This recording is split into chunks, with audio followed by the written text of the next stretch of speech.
Yeah. and everybody's saying, what's new? Yeah. I think in general, no, the general public thinks that there's nothing new about it, pero yung mga businessmen, I gather that they're very Yeah, happy the about businessmen are it. happy Like, about it, and some yeah, health experts we MSMEs, talked to last night were not so happy about it kasi it also involved loosening up right, on some restrictions for the right, economy. So right. at least for Metro Manila. And alam mo, ang worry ng marami is, baka magbago na naman yan, ha? Baka mamaya pagkatapos Kasi sa wala pang isang alas 12. linggo, 2 linggo, bago na naman. Oh, yung ganun ba? So they're like pleading na wag naman sana, ito na talaga yung pangmatagalan. Because nga naman di ba, when you're running a business, Ed, you can't be running stop and go, di Yeah, ba? you want to plan Kailangan ahead eh. tuloy. You want to plan Oo. ahead to maximize and to be Diskarte more mo efficient. eh. That's true. And the same goes, I suppose, for health experts. There's Ana Marie Paminton of the Philippine Star, live from the port area in Manila. Ay, lagot kayo. One case lang daw sa kondo. Isasara yung one floor ng kondo. Hindi mo Two na nga kondo eh. cases in one street. 2 cases in one street. Naka-lockdown, naka-granular lockdown yung street. Ikaw yata ang lagot eh. Kami, kami nakakondo eh. Although I was talking to a while ago, I was talking to Quezon City Mayor Joy Belmonte. Ang sabi niya, she may adopt a bit of a different protocol in terms of the lockdowns. Kasi the LGUs have, I suppose, some sort of flexibility on when Yes. or when not to impose the granulars. Right, right. Eh, unang-unang, Yeah, hirap na hirap magpakain ng no? Sinong papakain sa lahat ng isang street Yun lang. ang talagang challenge May nun, hatin raw sila eh. yeah. I think for the first week ang pakain is the LGU, then the second week ang pakain is yung DSWD or the Social Kung- Welfare Department. Parang Kung 50-50. mag-release, kung Alam mo, parang pag iniisip ko pa lang, talaga, kaya nyo yan? Yung ganun yung pakiramdam mo eh, no? I mean, how long will you be able to sustain that? Eh Yeah. kung ngayon nga lang sa contact tracing, sa testing, there are not enough people to, di ba, to handle all of that. Ito pa. yan yung reklamo ng mga health workers ngayong araw Yeah. na magbubukas kayo ng ganyan eh. Hindi Yeah. nyo naman tinataas yung contact tracing sa yung testing. But Well, anyway, merong those are the mga challenges. sector of course na masaya, di ba? Mm. Siyempre, may mga Siyempre. masaya. And Yung let's Siyempre. bring one of the sectors in. Well, she represents, of course, a major sector that, ayun, nakangiti na eh. one of the hard-hit sectors ng pandemic. Of course, we're talking about Tourism Secretary Bernadette Romulo Puyat. Ma'am, maraming salamat for joining us tonight. And welcome back to the Chiefs. And Hi, thank you for Sec. noticing how happy I am. Yes. Yes, Sir Ed, Ma'am Ami, and Ma'am Luchi. Hello, good evening. Oh, you have a happy glow and you have a happy color, both Oo nga, on your happy on your color. tone and your Yes. Oo. Well, your garment. kasi at least starting tomorrow, may tourism na naman. Kasi di ba nung nag-ECQ, MECQ, no leisure activity. Yes. And dapang-dapa na talaga ang tourism. And so what we did nga during the ECQ, MECQ, we made sure na hindi sayang yung oras namin. So we were able to vaccinate 99% of all those working in the 99? hotels. 99. Yung natitirang 1% would be some are pregnant. So takot pang magpabakuna or the others are work from home. But those going to the hotels are all 99% vaccinated. Now, we also have DOT accredited restaurants. This is optional, but we have it, and 94% are already vaccinated. So at least, hindi na sayang yung ECQ, MECQ namin because we took the time to vaccinate everybody. Kaya, when we were talking about alert level 4, dapat actually alert level 4, wala pang dine-in. Walang bukas na restaurant. But kami naman sa DOT, we said, uy, bakunado na kami. Kasi it's really a balancing act between starting the economy and of course not compromising health and safety. Like what I said, yung tourism workers, nagpabakuna, gusto nila magpabakuna. So ngayon ready naman sila magbukas. So at least 10%, maliit lang yon pero at least may 10% dine-in.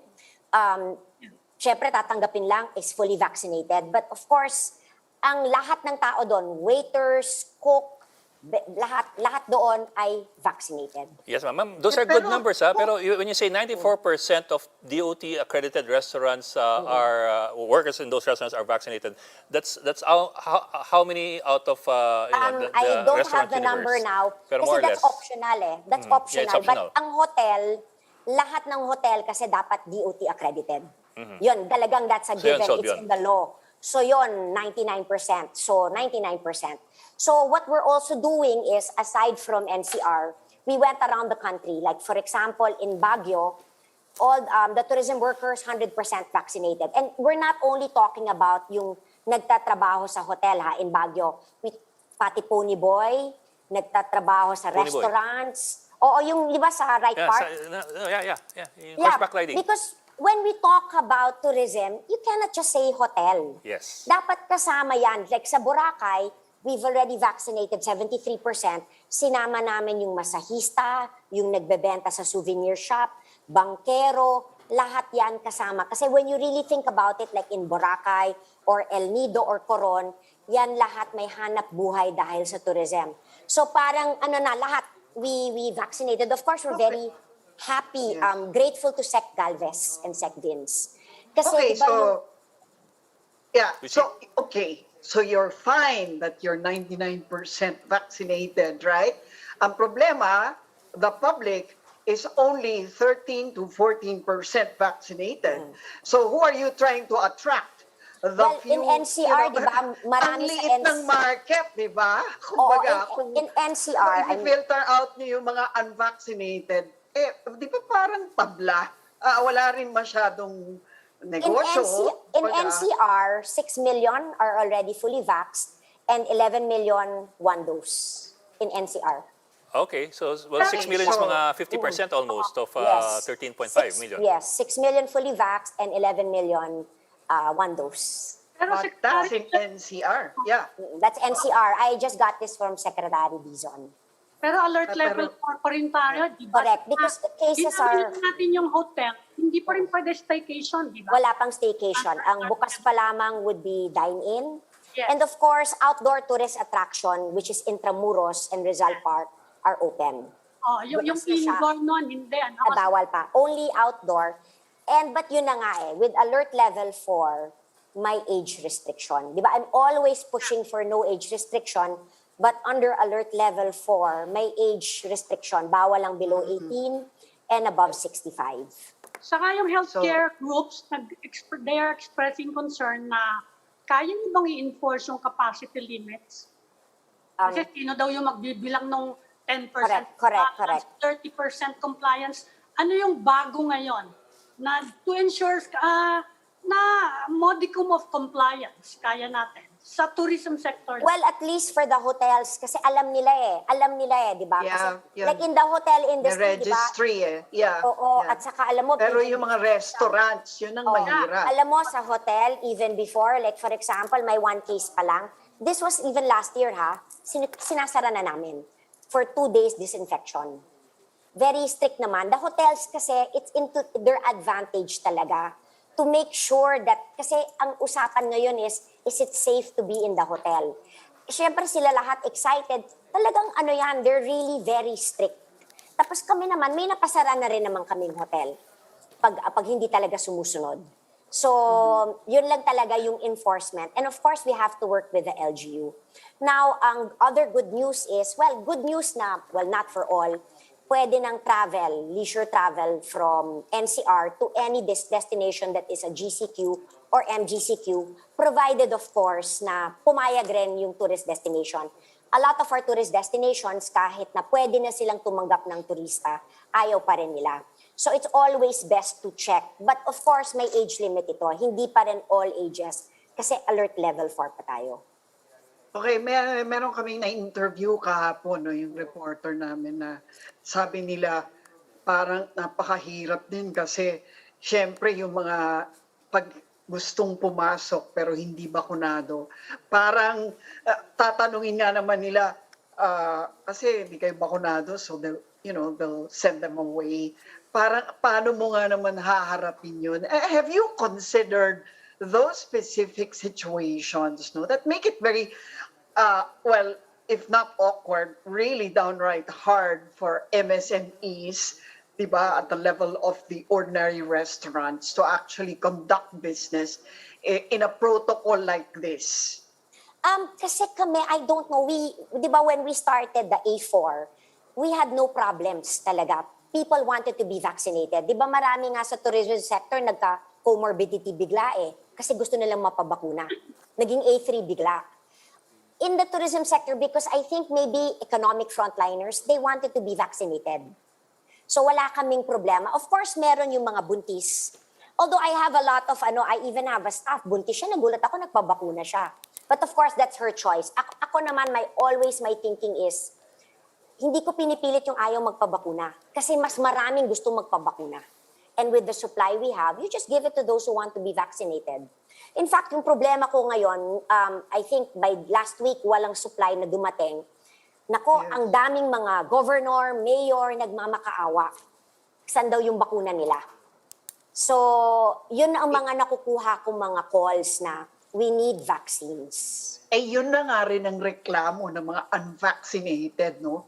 Parang initsapwera sila, hindi naman nila kasalanan na walang bakuna. I mean, what's that? In NCR, that was factored- not a problem kasi ang dami nating bakuna Yes. in NCR. In fact, we were able to, it came to the point na, because syempre we want to saturate I would even ask na, pwede ba yung kamag-anak rin nila kasi umuwi rin sila dapat bakunado. So at least it gave us a chance. It was good numbers yung nabigay ko in NCR. And we really prioritized NCR kasi nag-ECQ tayo ulit. Now, with regard to the doctors, lahat ng galaw ko, I always ask the doctors. Like, si Dr. Salvania, matagal ko na yung sinasabi kay Dr. Salvania. Sabi ko, you have to give us a chance to open up. What can I do for us to open up? Ang sabi ni Dr. Salvania, bakunahan mo lahat. Ginawa namin. So, that's why sabi niya, bakuna, 99% pala kayo. So, it's actually a pilot test. Since 99%, so lahat sa hotel, bakunado, they're accepting fully vaccinated. So, we're going to see how this goes. And of course, we're hoping that tuloy-tuloy na ito. Mabalikan ko lang Kaso yung numbers pilot, na 2 linggo lang okay. Ganyan naman, di ba? We start muna 10%, tapos pag okay, i-increase 20%, 30%. Kasi admittedly, parang alfresco 30% and dine-in 10%. Luging-lugi talaga sila. But, it's really a balancing act. I have a lot of doctor friends, wag magbukas. Pero marami naman ngayon, yung mga sa restaurant, yung mga iyak ng iyak. Paano daw nila papakainin yung mga anak nila? Wala na daw sila pang sweldo. So every day, I get all these problems. So it's really a balancing act. And well, when I was talking to the doctors, sa IATF naman, the health experts are also there. And yun na lang, pumayag at least 10%, pero yun na nga fully vaccinated. Because I guess with the Delta variant, sabi nila kasi nagbago yung scenario with the Delta variant. So at least yun na nga pag parehong vaccinated, at least may safety for both. Ma'am, I'll go back to the numbers that you cited a while ago. Let me see if I understood you correctly. For NCR, I think the numbers you cited came from Secretary Galvez. No, I got it from Vince Dizon. So I asked him, ilan ang vaccinated specifically in NCR? In NCR, it's 6 million fully vaxxed. Fully vaccinated. 11 fully vaccinated. That's 44%. And 11 million is 1 dose. That's Siyempre, 81%. Yung problema mo sa AstraZeneca kasi 'di ba, yung lag is Tagal. minsan 3 months. Oo. So depende. Some Johnson & Johnson fully vaxxed na. Like sa Coron, we were able to vaccinate with Johnson & Johnson. So immediately fully vaxxed na sila. So it really depends what vaccine you're able to get. Kasi from those numbers, we're nearing what you might call herd immunity already. In NCR only. In NCR. We're at 44% for fully vax and 81% for first vaccination dose. And then I asked him for the whole country, it's 17 million fully vaxxed and 22 million 1 dose. Well, there are areas in the country na actually mababa yung cases, Kumusta yung situation doon, tourism-wise? Like you have Batanes, Yes. but ayaw nila talaga magbukas. Natatakot sila na baka kumalat sa kanila. Because they don't have, they believe they don't have the healthcare system. In fact, I was surprised kasi tinanong ko, at least kakonti lang kasi ang tao doon. So Yeah. baka Yeah. pwedeng magbukas na. Pero I think ang comfort level nila is until their kids are vaccinated, hindi sila magbubukas. Until the children. Yes. So, kanya-kanya, it's really LGU. That's why I specifically said na hindi porke lang MGCQ ang isang lugar, pwede na mag-accept ng turista, magbubukas siya. Like Baler, hanggang ngayon, sarado pa rin. Marami pa rin sarado. Pero yun na nga, at least yung mga iba nagbubukas na. Like Baguio pala, sarado siya up to September 19. Nag-announce si Mayor Magalong na sarado siya up to September 19. So for leisure, kahit So galing next saan. week. Next Oo, week, oo. open na ulit. But alam mo, Ganon. it also depends, Ma'am Lucia, di ba? It depends also on the cases eh. Parang, that's really just a target. Tapos what if tumaas ang cases that time? O de, i-continue mo. It's very variable. You don't know, di ba? But, so, niloloko ko nga si Mayor Magalong. Sabi ko, patay, sarado ka up to the 19th. Eh, paano kung magdala ko ng friend? So sabi niya, hindi, parang sabi niya, no, Apor lang ang pwede, no tourism. Kasi there was previously, he was accepting from MGCQ areas, pero nung September 3 to 19, he closed Baguio for tourism. Yung Boracay. Okay, Yung sa Boracay. Boracay, bukas siya. I asked, kasi yun ang top of mind palagi, is Boracay. Bukas naman siya. Pero maraming tao. Okay, People are worried about traveling actually. Well, because yun na nga when you have age restrictions, lesser people will travel. Kasi di ba Filipinos travel as a family. Di ba parang ang lungkot naman kung pupunta ka tapos hindi mo naman madala yung below 18. So limited yung pupunta mo because of the age restriction. Okay. Sec, Kami you matatanda lang. also announced the reopening of Rizal Park, yung Yes. mga yan, mga tourist sites dito sa Outdoor tourist Fort attraction. Santiago. Oo. Anong reaction? Anong Masaya yung mga I mean, tao. yes, I Because know, pero marami bang lumalabas? I mean, marami bang Actually, we pumapasyal? limit. Before the pandemic, we were getting about 10 to 14,000 at any given day. Pero nung nagka-pandemic, even if the capacity, ang laki kasi ng Fort Santiago, ang laki ng Baluarte, we're only accepting now 150 at any given time. We're very conservative pa rin. Wow. Okay, so, maiba lang ha. Yung Philippine Airlines, they finally also filed for bankruptcy, no? And of course, they're not alone. I think Cebu Pacific is also going down that path. How are you? I mean, what is the effect of this on tourism in general? Well, no? I mean, nakakaawa talaga sila because we're in touch with them. Ang hinihingi lang nila is more tourist destinations to open and sana less restrictive ang pag-travel. Kasi syempre, first, more tourist destinations para more flights. Number two, less restrictive kasi daw pag masyadong prohibitive, tinatamad na yung mga tao. In our survey nga, more people would like to go by land muna. So, go around their municipality, their city. Kaya Baguio, di ba, napuno siya talaga. There was a time, punong-puno ang Baguio because it's easy to go, di ba? You're in your car, you're in your bubble, tapos Yes. pupunta ka ng Baguio.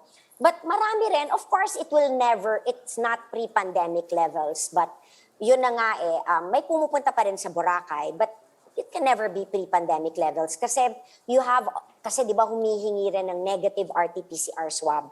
By the way, starting tomorrow, we will resume again our subsidy. Meron kasi kaming partnership with the Philippine Children's Medical Center. Usually, an RT-PCR would cost about 3,500 to 4,000 per person. With our subsidy, it's only 750 pesos. wow. And the results come out in That's a huge 24 hours. subsidy. Sir, Yeah. ma'am, how do you get that subsidy and who's qualified for the As subsidy? long as first, you have to be a tourist. Kasi that's our mandate. Makukuha kami if we have to subsidize only tourists. Number two, you just have to show na you are in a DOT accredited hotel and may Okay. return ticket. Okay. Ma'am, That's a big ano, yeah. Ma'am, kami mga matitipid. Kasi, well, Boracay sounds good and all that. And I suppose Palawan sounds good. Pero kami mga medyo barat, we're looking lang around the area. What about, for example, Batangas, Cavite, Laguna? Where can we go tomorrow? Beginning You know, tomorrow? I'm so sorry because hindi ko talaga ma-memorize. Basta you have to check kung GCQ or MGCQ. And if they are accepting, kasi pabago-bago I mean, kasi we have all these tourist destinations. I wish I could memorize all, but then the major lang yung alam ko. Basta GCQ or MGCQ, and provided that they accept. Okay. But yun na nga, Intramuros nga, ito so welcome kasi gaya mo sabi, gusto mo lang makalabas sa bahay, iba yung makita mo, then you can just go to Intramuros. By the way, ang gagawin rin namin in Intramuros, we will have an express lane kasi we will of course be accepting vaccinated and unvaccinated sa Intramuros. But we will Kasi also have an open naman. express, but we will have an express lane for only vaccinated also para mas mabilis. Ano yung express lane na yun? Anong Basta advantage vaccinated nun? ka, wala. Mas mabilis I ka know. makapasok. Yes. Parang you don't have to line up because when we first started to open up Intramuros, the lines were really long. People just wanted to go out. So, we're testing it. But yun na nga it will only be konti pa lang. We're paunti-unti, we'd rather go slow, yung konti muna at any given time. Tapos tingin namin kung kaya namin, we will increase. But hindi kami confident na agad-agad 1,000 at a given time. Hindi. So, we will be limiting it. Secretary, Pero among di ba major open players- air naman yun? Sorry. Pero di ba open air naman yun? It's Kunyari, open Rizal air. Park. Yes, yes. Bakit meron pang mali? Well, kasi ba pag doon? masyadong Wala naman, maraming tao, baka maging crowded masyado, di ba? So, So, people kasi gumagawa now, kayo ng entrance, ganyan? where there's you- really, di ba in Intramuros naman, there's payment. May bayad. but in Rizal Park, for Rizal example. Park, but wala yeah, we naman, have, di ba? pero kasi you have to, di ba, we have marshals, we have to check. Alam mo, we'd rather go slowly. Kasi meron kami mga marshals reminding you, you have to wear your mask. All around, meron kaming alcohol. Anything lang para people will feel safe. Merong gate kaya nabibilang sa Rizal Park. Pero Secretary, among the major players, how's the investor confidence at this point? Kasi may balita recently na one of the big hotels is also shutting down or being sold in Metro Manila. I'm Tama not, ba yan? But of course, hindi lang naman ng Philippines, it's the whole world, di ba? In fact, when we looked at the UNWTO, ang bagsak sa buong mundo ng tourism is about 82%. Yes. Ganon. So kami naman, we're doing what we can to help our businesses survive. So right now, it's the vaccination, yun ang hinihingi nila. That's what we're able to give. So we'll see how it goes. And we're hoping, in Asia, there's only one country that is not even a country, but only lugar na bukas for tourism. It's Phuket. And then certain islands because they're all fully vaccinated. But Bangkok is not. So we're still watching it closely.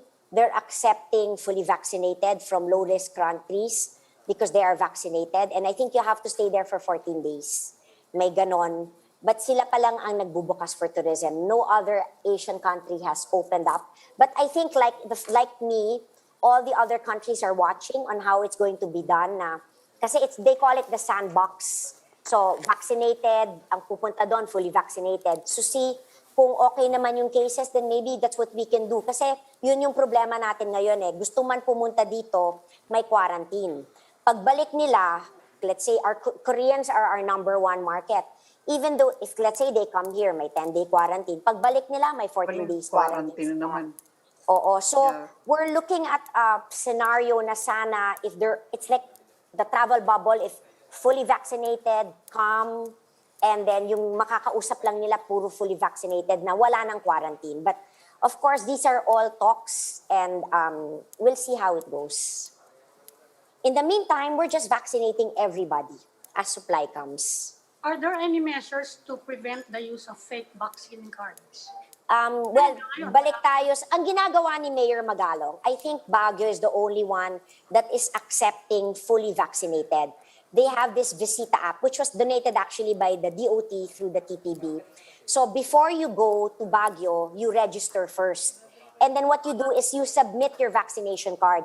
Ang ginagawa ng LGU ng Baguio, they verify it themselves kung totoo or hindi yung vaccination card. But of course, nag-pilot test na ang DICT. I think they're pilot testing their DICT card for those traveling abroad.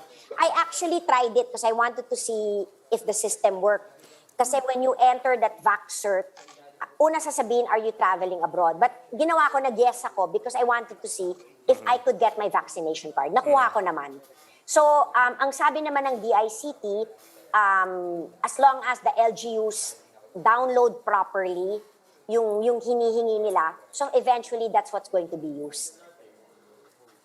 Kailan na- How is Christmas looking for you at alam this mo, point?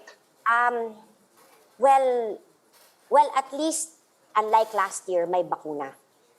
Parang now we're giving a fighting chance to restart the economy. Unlike last year, hindi natin talaga alam kung saan tayo pupulutin. So, well, we're hoping na more and more supplies come, more and more people are vaccinated, and let's see how it goes. But you know, I sometimes talk to the fellow tourism ministers, pare-pareho kaming problema, but at least tayo, we're focusing on domestic tourism. I'm hoping sana by Christmas, my Christmas wishes are, number one, by Christmas, lahat bakunado na in our tourism destinations. Number two, since everybody's vaccinated, sana no age restrictions. Kasi how can you naman go on a holiday kung hindi mo naman kasama ang lolo at ang mga bata? So that's my wish list. Pwede naman mangarap eh. But you know, we're working on that. Okay. Okay. Secretary Berna Romulo Puyat, ma'am, maraming salamat for joining us tonight at ingat po parate. Thank you. Stay safe, please. Thanks, Sec Berna. Thank you, ma'am. We'll just go into a break, so please stay with us.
Welcome back to Chiefs on One News, and now joining us is Mr. Sergio Ortiz Luis, the President of the Employers Confederation of the Philippines. Good evening, Mr. Ortiz Luis, and Good thank you for evening, joining sir. us.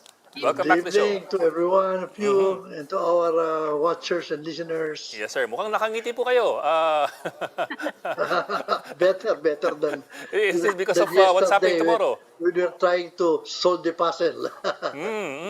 Sir, well, I suppose kasi dahil nadali na to from last week pa, I suppose the businessmen and the employers are already ready to go back to business tomorrow, at least partially. But let me ask you this po, are businesses and employers already ready, at least in terms of enforcing, ensuring health protocols? Well, of course, we welcome the change, no, that some can work, but that is very small portion of the people that you would like to work. If it is GCQ, but they changed the rules. I think it's more of nearer to MGCQ, no, with heightened restrictions, and I don't know why they had to change it. because classifying Metro Manila to 4 4. means that we are there in the MGCQ with the very, very heightened restriction, because the ones that are allowed to work are very minimal. Estimate of DTI is about 100,000 can go back to work. We're expecting that those who should be working, especially the non-essentials, should be at least 1 million plus. And that's a Oh, far so, cry Wow, from so that. it's only Layo. 1/10.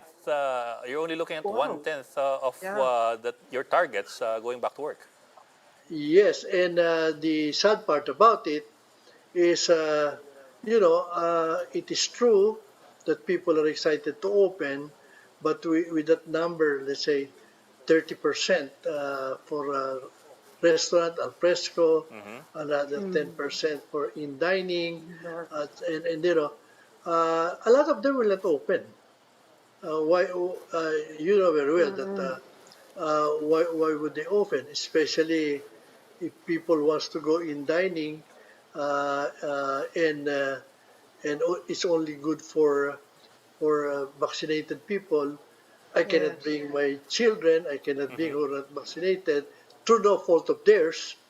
No, why should they go? That is why have nothing against the giving incentives to the vaccinated, but to block off the unvaccinated can just be a convenient reason for the implementers to block them from this, because I don't think we should be doing that. Number one, we are not really sure whether that is legally okay. Number two, it is not practical. No. Number three, it will be hard to implement. No. Can you imagine? Maglalagay ka pa ng security guard ngayon doon sa teaching. Right. May tao talaga doon talaga. Yes. You have only 2 people in the store. Tsaka and you magtataboy ka, no? That's hard. baka yun pa Yeah. yung mahahawa. Baka yun pa yung mahahawa. So it's not practical. And although companies, especially those who are renting spaces and is not given reprieve from them, kahit paano they will open, no? But very few will open if the so I don't think 100,000 employees will be back to work because of this. So I think what we're saying sana is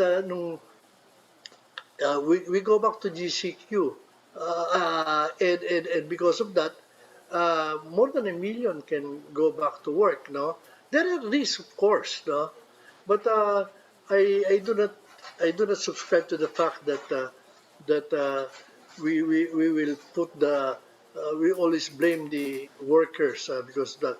As a matter of fact, that is why we're saying why are you even distinguishing vaccinated and unvaccinated?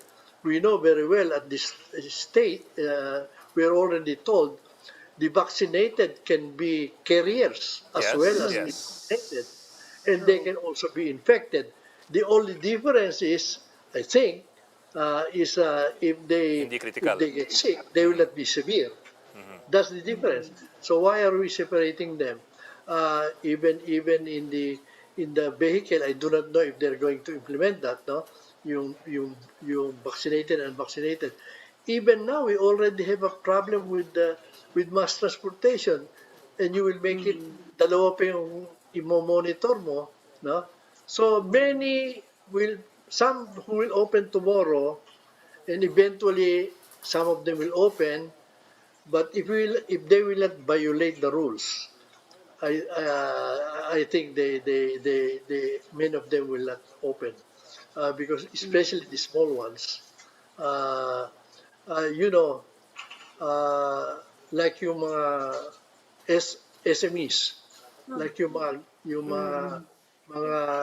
tindahan sa sari-sari store, and yung mga dine-in, yung mga clients mo, mga drivers, mga how Yes, can you make money Sir, vaccinated na. if I may, sir, let me put it this way po, kasi we were under the impression, I mean, I think that a lot of people are under the impression that that this move is being done para a balancing act between between health and the economy, so open up the economy a bit.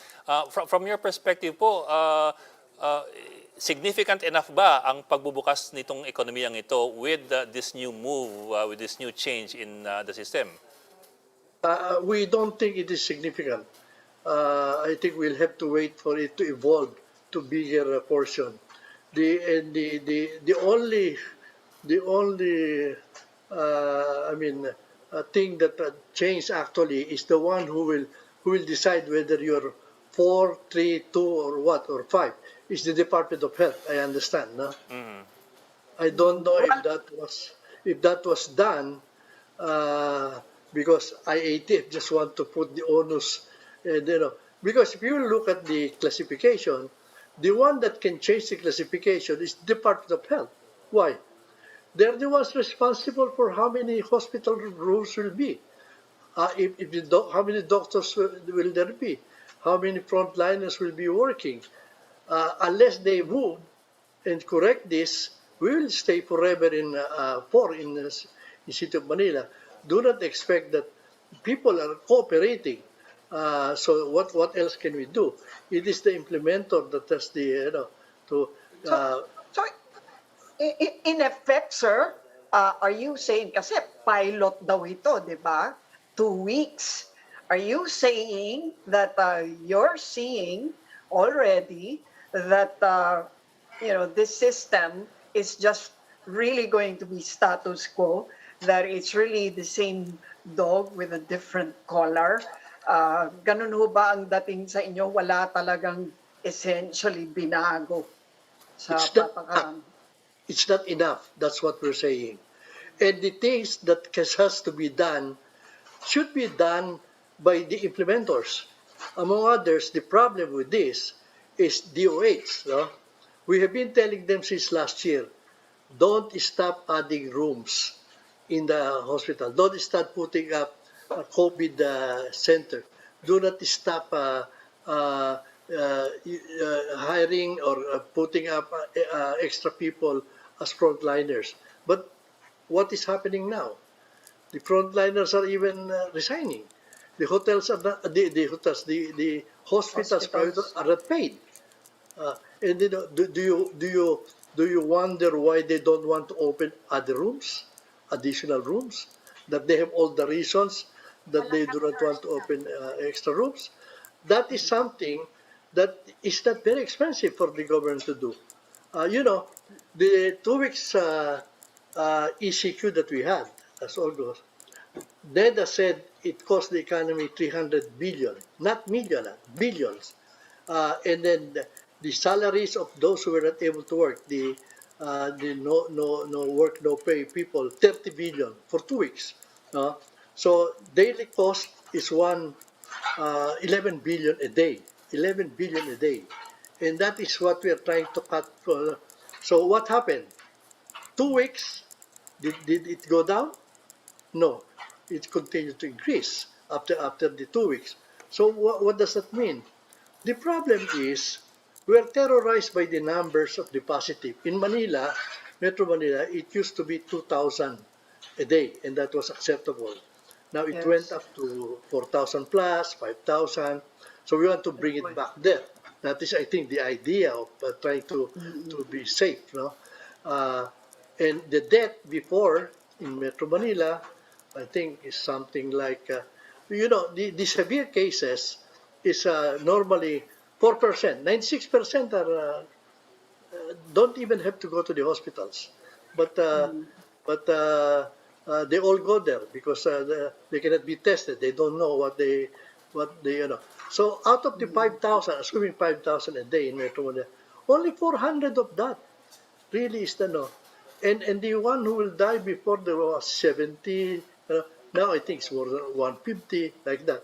So what we wanted to do during the 2 weeks where we spent 11 billion a day was to bring it back to the old. Do you know how much it cost per head? Bringing back from 400 people who will be severe or at least you bringing down the 200 million per head. If you can Oh, spend laking 200 million diferensya. per head, Yes, yeah. 200 million per head, lahat ng everybody who needs uh, any machine, they can buy they can buy their own. Nobody will die without a lot of the, debts will be in other areas. So what are we doing? The only reason that we are doing this is because our health system is being overwhelmed. But that's not a few million only. A few million. You for instance, you pay the hotel, the hospitals, whatever they are claiming now. Tsaka na magkwenta. Give them some incentive for opening, few hundred million. On the other side, billions what we are losing. So Nawawala. that's Yes. why I'm saying, is it poetic justice that now DOH will be the one to determine classification? Sila, because it's on their hands. Whether if they were able to improve the health, the hospitals and the health, the medicines and testing, no, not tracing. I don't believe. Then we will be immediately in 2 and 3 and 2. In the last 2 weeks that we have been, if they did anything on that, we are terrorized at the hospitals. Do you know how many rooms are just needed? Hindi naman thousands. Hindi naman thousands sa few hundreds. Yes, sir. Few Yes, sir. hundreds. But we need the staff as well, the medical staff. Anyway, Ami. Kulang nga, Mr. So you want to see, specifically, what do you want to see? More testing, more contact tracing, more isolation? Because you're saying, etong mga pagluluwag na to will not work unless the health capacities are increased. Specifically, what do you want to see? Well, number one, Tulog tayo dahan-dahan. we want facilities improved. Hospital, COVID centers, isolation centers. We want them to. We are running out of medicines to improve that. So December, Take care among others. Take care and pay the bills to the hospitals. Support the other government hospitals. PhilHealth. Pay the doctors well. Pay the the health the nurses and I just exaggerate the situation. They're losing a lot of them do not want to the nurses. You offer 5,000 a day for 1 month, 150,000. You will have a lot of they don't want to do that. Acres, yeah. Yeah, they don't want to do that. They're not doing it. Where are we spending our money? I was surprised before when we had the Sulong program, and I heard that they are using 255,000 for contact tracing. And then to sa Bayanihan 2, they asked for another 5 billion, and it was given to add 50,000 contact tracers. After 2 months, they said they need it ran out, so they need another for 18,000 contact tracers. I don't know if they got it. Now, and then eventually, what happened is even Dole is doing contact tracing. And yet, what did our contact tracing SAR said? I'm not happy with it. We're not really doing contact tracing. We're just doing it in the household. We're not really going out, and that is why even last year we already proposed. Why are we spending billions on this when the fact remains that you don't have to contact trace? If you're able to test enough, we're able to test only 60,000 when they say that to be really on the ball, it has to be at least 120,000. No? We should give that free. Like now, granular lockdown. No?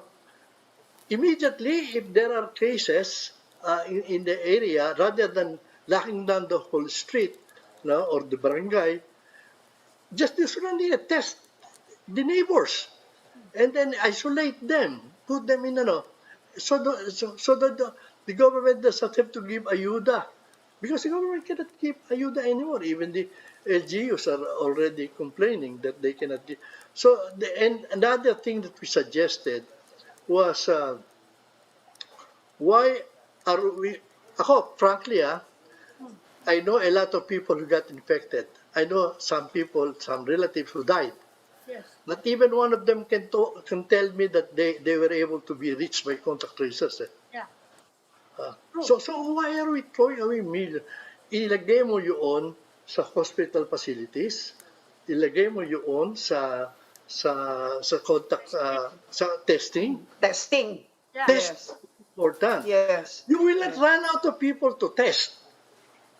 You don't have to look for people to test. Because if you are give it, everybody will go there. And the other thing we're saying, why do you insist on, we have requested last year, we even wrote, many of us from the business, we wrote, at least for the contact tracing, no? Only for that, let's suspend the Data Privacy Act, especially now.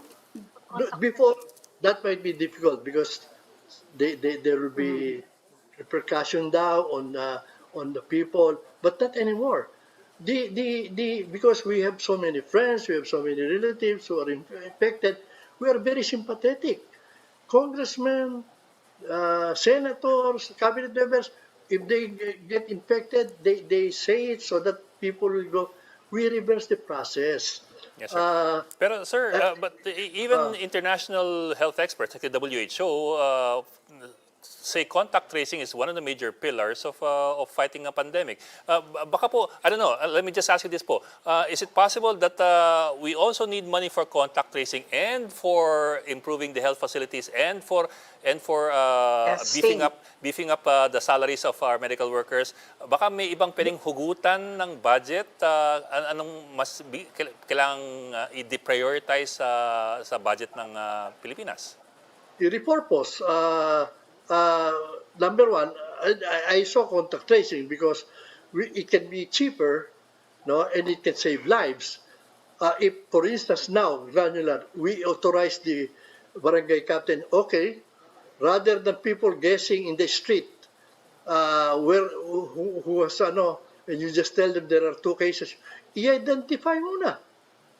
So people would know who they are, so that they cannot go out because everybody knows, it will be, Do you remember that case, that lady who came from Hong Kong, who's infected? Medyo nakalusot siya. She went to the north. Yes, It took yes. 10 days before she was found. And then when she was found, it took several, before you can find the people she got together with. And but if we suspended the Data Privacy Act, at least for that purpose, then in your station you can announce Juana de la Cruz is there gallivanting, and then there's 2 who escaped, went to Moling, and then you alert that. Then people will know.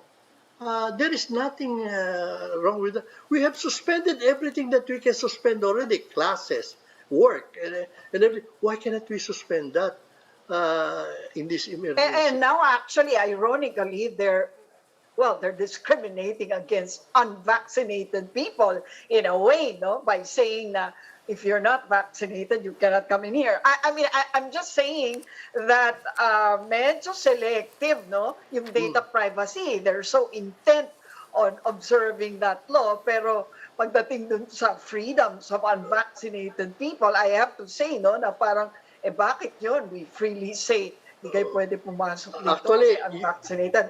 I you think that's your, I think you're making a point. you reverse the here, legal no? But- process. Yes. I'll give you an example.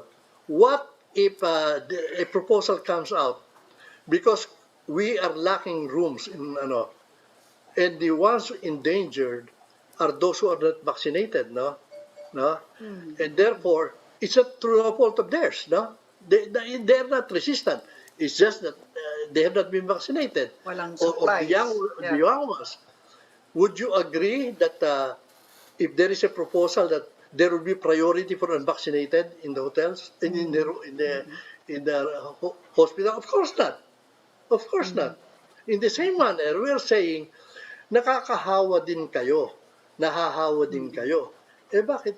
why are Pero we selling sir, what vaccines? you're proposing, I know, but what you're proposing is virtually an overhaul of a system that has been in place for the last 1.5 years since the pandemic started, no? And this is, to be fair to government, something that governments around the world are also implementing, no? So how do you propose to get the government to see it your way, to spend more on hospitals and hospital rooms, which they say will take time, no, rather than, on, doing lockdowns, which are the immediate for them answer to the growing number Well, of well, cases. because since last year, we wrote a letter to IATF. No? We proposed several things. Among others, you are lifting the ban on contact tracing only for that purpose. No? Number two is yung no stop in adding hotels and hotels, hospitals Hospitals. and centers, repurposing schoolhouses or repurposing buildings in Yes. in some strategic and making it available so that people will not be afraid to be to be brought for isolation, Hospitalized. to be Yes. hospitalized, and give pre-testing. Because if testing is and you force people to be tested, magtatago yan. Kasi they will have to pay. The other thing that we really said then at the time, no? More than a year ago, when this at the height, and we wrote them, several associations, we wrote them. One of the other thing we said is, for God's sake, uh, uh, there are no classes. No, there's no schools. A lot of people are not working. No, uh, and why is it heavy traffic in EDSA? The traffic now in EDSA is Christmas traffic. No, and yet when we had a survey, those exporters during the ECQ time, and we asked them, why is it that you're allowed to operate 100%? Many of you are only operating 30%, 50%. You know one of the answers? It's so hard for our people to go to work because of lack of transportation, bus transportation. And a lot of them get sick just queuing and long time waiting uh, for bus transportation. Work. We also had a study on some of the companies that we have. Those who get infected, many of them did not get infected in the workplace. They get infected on the way and En route, coming and yes. going to their workplace. Yes. And that is what we would like them to correct. And the facilities. So I was saying, is it ironic that now the one who will determine what is our classification, 40, to be, is no, the one responsible for these facilities, the OH? Because if they don't do anything, So, we'll be so, forever in poor. so you expect this to, stay the way it is, precisely, no? Yung sinasabi nyo, na they will always decide on the basis of hospital availability, critical care utilization, etc., etc. Is that what you're saying? That it That's what I'm shouldn't be saying. them? No. Because if they expect the numbers to go down without anybody doing anything, the people are cooperating. Except that sometimes they are not convinced anymore about we have the longest lockdown in the whole world. We are only the only one using face shield in the whole world, no? And yet we are still back to zero in our fight for COVID. We are still talking about uh, isolation. We're still talking about with others are already free. It is not. It's not fair to say, well, even rich like Hong Kong, like Singapore. Singapore, like Yes. they're doing it. Hindi kailangan ng mga Singaporeans ng ayuda. They don't need ayuda. Our people need ayudas. And if you cannot give ayudas, only the rich can afford to be locked down, to be able not to work. The poor ones has to work because we cannot afford to be no, to be feeding them all the way. Okay. We have to learn to live with this virus. We're in letter D, Delta. Eh kung may dodoting EFG, ano, lockdown tayo ng lockdown, wala pa rin magtatrabaho, hindi tayo, we cannot afford it. So that is why we have to calibrate it. Hindi, it's not health against economy. It is health against economy and health. Because people, the number of people do suicide cases, I think, increased by 25%. Yung callers sa mga yung mga bata, no, our educational system is so down because of this. What is the future of our education if we're not able to live with it? Hindi ka tayo pwede ma-terrorize sa numbers. Let's not forget, it's not a big killer. It's terrorizing because it infects, pass to infect. But so does cold. 96%, hindi naman problema. Pahugas-hugas lang ang kamay. Stay at home. Why are we spending this much? And why are we prohibiting our people to be, I think that should be the case now. We have to open up. Otherwise, we cannot afford. We're already at tail end. Paiwan na tayo ng paiwan with our neighbors. We used to be number 2. And I think we're number 2 at the bottom in Asia. Okay. Well, Okay. maraming salamat po, Mr. Sergio Ortiz Luis, the President of the Employers Confederation of the Philippines. Thank you, sir, for joining us. At Salamat, ingat po. sir. Salamat din sa inyo. And before we go, for those that would want to extend their help to residents affected by typhoons Jolina and Kiko, you may donate to the Alagang Kapatid Foundation through any of the bank accounts flashed on your screen.